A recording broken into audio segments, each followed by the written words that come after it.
سب سے پہلے اللہ کیا کہتا ہے مسلمان اپنے مسلم ہونا ثابت کرنے کے لیے کہ میرا اللہ سے ریلیشن ہے، اللہ نے کہا کہ 5 ٹائم نماز پڑھنی پڑے گی. اور یہ 5 ٹائم نماز کیوں رکھی ہے پتہ ہے آپ کو؟ کیونکہ وقت میں بہت بڑی تبدیلی ہوتی ہے. اللہ کہتے ہیں جب بھی اس کائنات میں بڑی تبدیلی ہوگی تو سب سے پہلے میرے سامنے سجدہ کرو گے، اس کے بعد اپنے کاموں میں لگو گے. تبھی تو قرآن کہتا ہے اقیم الصلاۃ لدلوک الشمس الی غسق اللیل، نمازوں کو قائم کرو دلوک شمس، سورج ڈھلکنے کے وقت، الی غسق اللیل، اور راتوں کے اندھیروں میں. تو غسق اللیل میں 2 نمازیں آ گئیں، مغرب اور عشاء. یہ دونوں رات کی نمازیں ہیں، لیکن ان دونوں کے اوقات میں بڑا فرق ہوتا ہے. مغرب میں فل اندھیرا نہیں ہوتا لیکن روشنی بھی نہیں ہوتی، بہت زیادہ وقت میں تغیر ہو جاتا ہے. اور غسق جو ہے لیل جب انتہائی درجے کی ہوتی ہے تو وہ عشاء کا وقت جب بالکل کیا ہو جاتا ہے اندھیرا. آگے اللہ کہتے ہیں وقرآن الفجر، اور پھر فجر کا وقت بالکل ڈیفرنٹ ٹائم ہوتا ہے. مغرب کا وقت باقی اوقات سے بالکل مختلف ہے، سورج ڈھل گیا، غروب ہو گیا، لیکن ابھی روشنی ہے، اندھیرا شروع نہیں ہوا. پھر گھپ اندھیرا ہو گیا. یہ کیا ہے؟ یہ بڑا تغیر ہو رہا ہے زمین کے اندر. تغیر سمجھتے ہو؟ تبدیلی، چینجنگ، آسان لفظ استعمال کرنا چاہیے مجھے بھی. بڑی چینجنگ آ رہی ہے ٹائمنگ میں، اور اس سے انسان کے جذبات میں اور احساسات میں بڑا فرق پڑتا ہے. ظہر کا تو فجر کا وقت بالکل ڈیفرنٹ ہے، ابھی دن طلوع ہونے والا ہے. پھر سورج ہوتے ہوتے جب ڈھلکتا ہے نا، بالکل بلندی پہ پہنچ کے تیز تپتی ہوئی دھوپ ہوتی ہے، جس کو اللہ دلوک شمس کہہ رہے ہیں. دلوک کہتے ہیں ڈھلکنا. تو سورج کا جو ڈھلکنا ہے نا، بلندی پہ جا کے لڑکنا نیچے، اس کو کیا کہتے ہیں؟ اس میں اللہ نے 2 نمازوں کا ذکر کر دیا، ظہر اور عصر. اس لیے کہ دلوک جو معتدبی ہوتا ہے، گاڑی اردو پھر استعمال کر رہا ہوں، معتدبی قابل ذکر دلوک، وہ ایک عصر میں ہوتا ہے، ایک ظہر میں ہوتا ہے. میں نے وہ کلپ ریکارڈ کروایا تھا نا عاقب سعید کو کہ 5 نمازیں اپنے ٹائم پر ہیں، اور یہ قرآن کی عیسائی سے ثابت ہے کہ نمازوں کے 5 ٹائم ہیں، 3 ٹائم کی نمازیں قرآن میں نہیں ہیں. تو اس پہ میں نے کہا تھا کہ دلوک شمس ہے نا، سورج کا ڈھلکنا، تو معتدبی ڈھلکنا، قابل ذکر ڈھلکنا ایک ظہر کے وقت ہوتا ہے، ایک عصر کے وقت. کیونکہ عصر کے وقت 45 پہ آ جاتا ہے، اور ظہر کے وقت بلندی پہ جا کے ڈھلکتا ہے. تو اس کے نیچے کے لوگوں کے کمنٹس آئے ہوئے تھے کہ اگر قرآن کا یہ مطلب ہے ڈھلکنے کے وقت، تو پھر تو ہر وقت سورج ڈھلک رہا ہے. سمجھ میں آیا پاگل کسے کہتے ہیں؟ یہ ہے مجتہدین. یعنی ان کا دعویٰ یہ تھا کہ 3 وقت ہیں نماز کے قرآن میں، ظہر ہے اور عشاء ہے اور فجر ہے. تو 3 وقت سے یہ ثابت کرنا چاہتے ہیں کہ ظہر عصر ملا کے پڑھ لو اور مغرب عشاء ملا کے پڑھ لو. اصل میں 3 ٹائم ہے، یہ غلط ہے.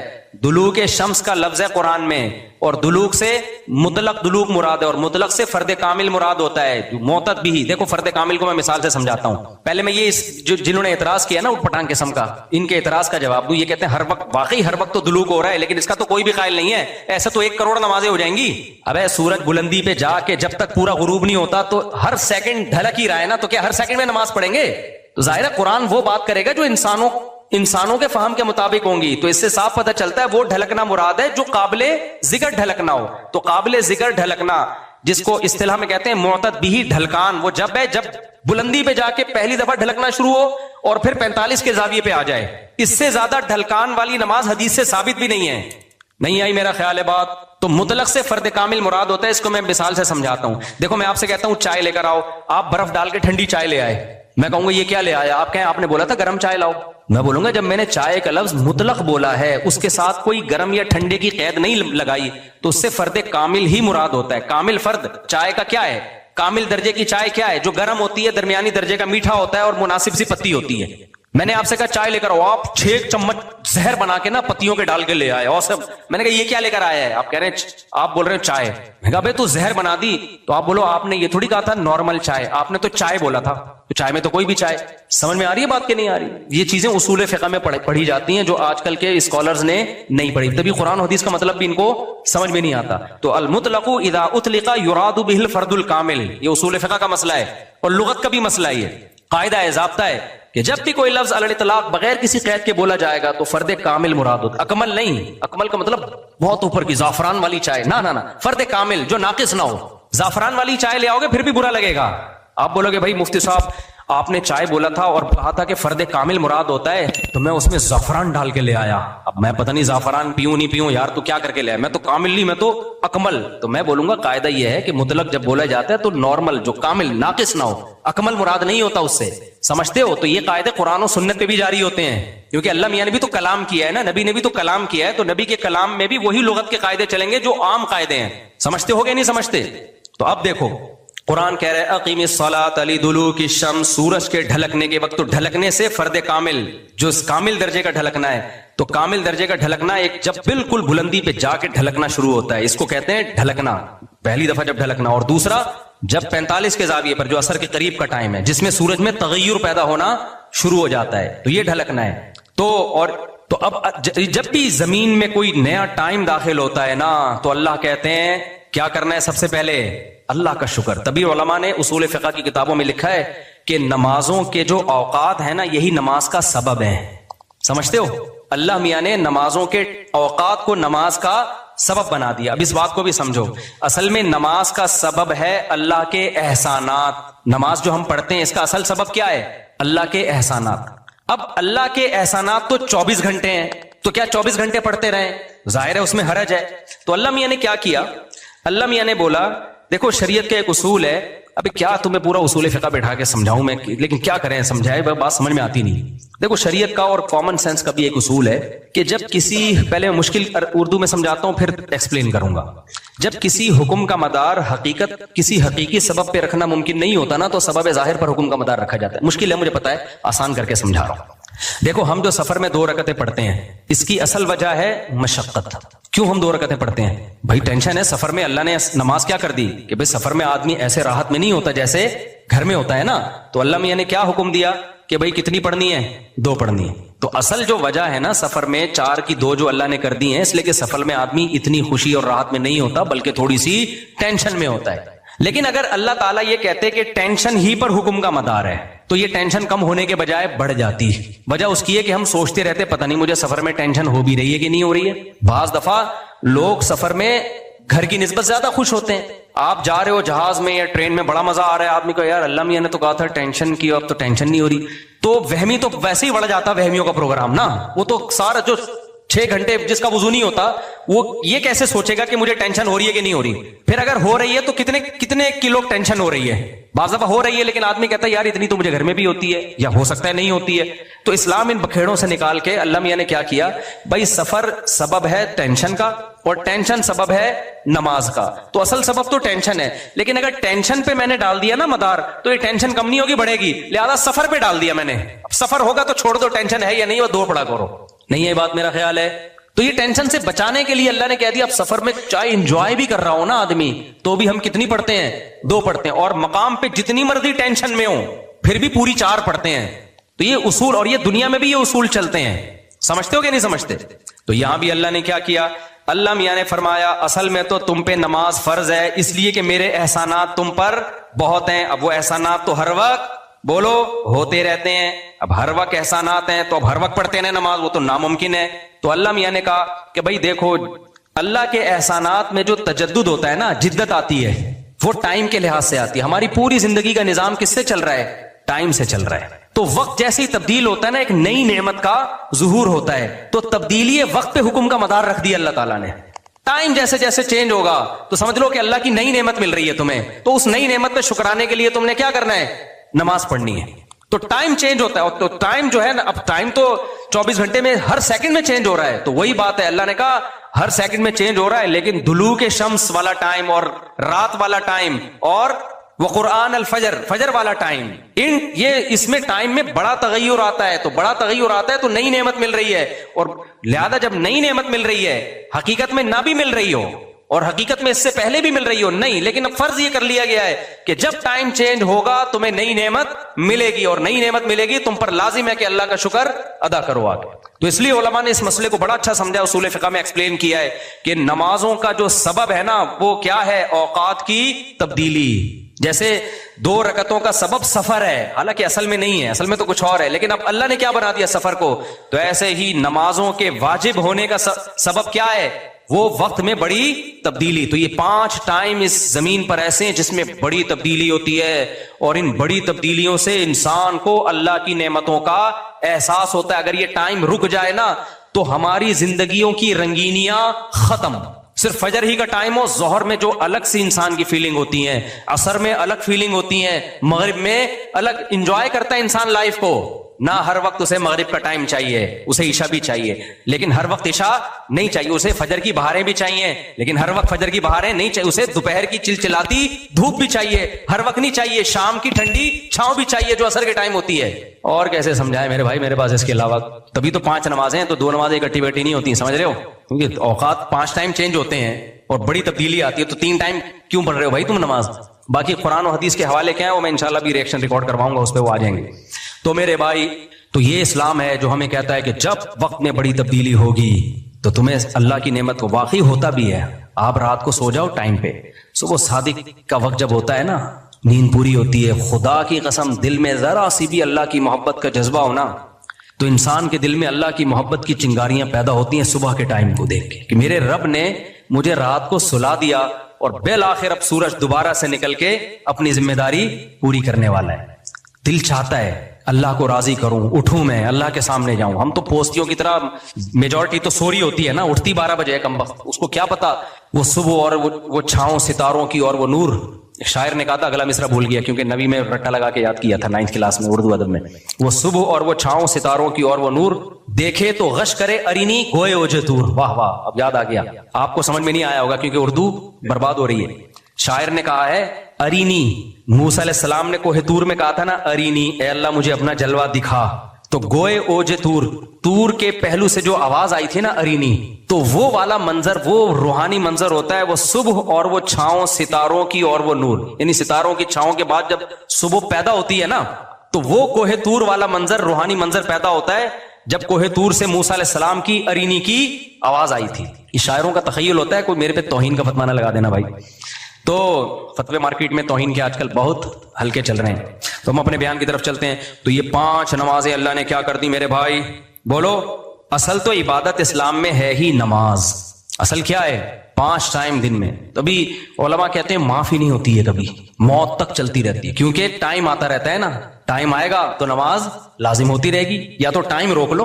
ہم جب گئے تھے وہاں ناروے میں تھے نا، تو بہت لمبی رات تھی، تو وہاں ٹائم رکا ہوا تھا رات کا، تو مغرب اور عشاء اور فجر میں ٹھیک ٹھاک فاصلہ ہوتا تھا۔ فجر 8:45 بجے ہو رہی تھی صبح، اور عشاء میرا خیال ہے 4:30-5 بجے۔ تو چونکہ ٹائم رکا ہوا تھا نا، مغرب کے بعد عشاء کا وقت، فجر کا وقت آ ہی نہیں رہا، عشاء کے بعد فجر کا وقت آ ہی نہیں رہا، تو ٹائم رک گیا، تو نماز بھی کیا ہو گئی؟ رک گئی۔ ٹھیک ہے، دیر سے پڑھو اب، تو کیونکہ ٹائم چینج ہوگا تو حکم اللہ کا نماز کا آپ کی طرف متوجہ۔ ہاں، جن علاقوں میں 6 مہینے 3 مہینے سورج نکلتا ہی نہیں ہے، وہاں پھر حدیث میں آتا ہے کہ اس میں پھر حدیث میں کچھ اور ہے، وہ پھر ابھی مسئلہ بیان کروں گا تو بات لمبی ہو جائے گی۔ یہ ان جگہوں کی بات ہے جہاں دلوک شمس ہو رہا ہے، سورج نکلتا ہے اور 24 گھنٹے کے اندر غروب ہو جاتا ہے، تو وہاں پھر نمازیں کس طرح ہی پڑھی جائیں گی؟ ٹائم کے ساتھ اللہ نے اس کو جوڑ دیا ہے۔ تو اسی طرح جو اصل تو میرا موضوع رمضان تھا، ہم کہاں نکل گئے؟ تو میرے بھائی اسی طرح اللہ تعالیٰ اپنا اور بندوں کا ریلیشن پریکٹیکلی دکھانے کے لیے، ثابت کرنے کے لیے کہ مجھے مانتے ہو سچی مچی کے یا اوپر سے، تو اللہ میاں عملی طور پر قربانیاں دلواتے ہیں ہم سے۔ تو ان میں سب سے بڑی قربانی نماز ہے، اس کے بعد اللہ نے سب سے بڑی قربانی رکھی ہے روزے کی، نماز کے بعد ہے یہ، لیکن یہ بھی کم نہیں ہے۔ دنیا کے کسی مذہب میں آپ نے کسی کو 1 مہینہ بھوکا رہتے نہیں دیکھ۔ جو فاسٹنگ کرتے ہیں نا ڈاکٹروں کے مشوروں سے، وہ بھی اتنی لمبی فاسٹنگ نہیں کرتے، اور کرتے بھی ہیں تو اس لیے صحت اچھی ہو تاکہ اور کھا سکیں۔ کیا خیال ہے بھائی؟ یہ لمبا عرصہ جی سکیں۔ مسلمان جو روزہ رکھتا ہے اس میں اس کی نیت صرف اور صرف کیا ہے؟ اللہ کی رضا۔ تبھی بعض دفعہ روزہ رکھنے سے صحت کو نقصان کا بھی خطرہ ہوتا ہے، لیکن اگر بیمار ہونے کا خطرہ ہو تو آپ روزہ چھوڑ سکتے ہیں، کمزور ہونے کا خطرہ ہو تو روزہ نہیں چھوڑا جا سکتا۔ تو ڈاکٹروں کی فاسٹنگ ہوتی ہے کمزور کرنے کے لیے نہیں، صحت مند بنانے کے لیے، لیکن جو اسلام آپ سے فاسٹنگ کروا رہا ہے وہ صرف اللہ کی رضا کے لیے۔ اس میں بعض دفعہ آپ کی صحت یعنی آپ کی باڈی کمزور ہو رہی ہوتی ہے۔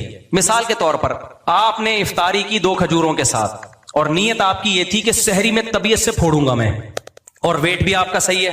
میں ڈاکٹروں کی فاسٹنگ اور اسلام کی فاسٹنگ کا فرق بتا رہا ہوں نا بھائی۔ دیکھو، ڈاکٹر نے آپ کو کہا کہ آپ کا وزن 90 کلو کا ہو گیا ہے، تو آپ ایسا کریں 1 وقت کا کھانا اسکپ کر دیں، یہی کہے گا نا ڈاکٹر؟ زیادہ بہت زیادہ کہے گا 24 گھنٹے میں 1 ٹائم کھا لیں آپ۔ کیا خیال ہے؟ یہ تو نہیں کہے گا کہ 48 گھنٹے میں 1 ٹائم کھائیں۔ کیا خیال ہے؟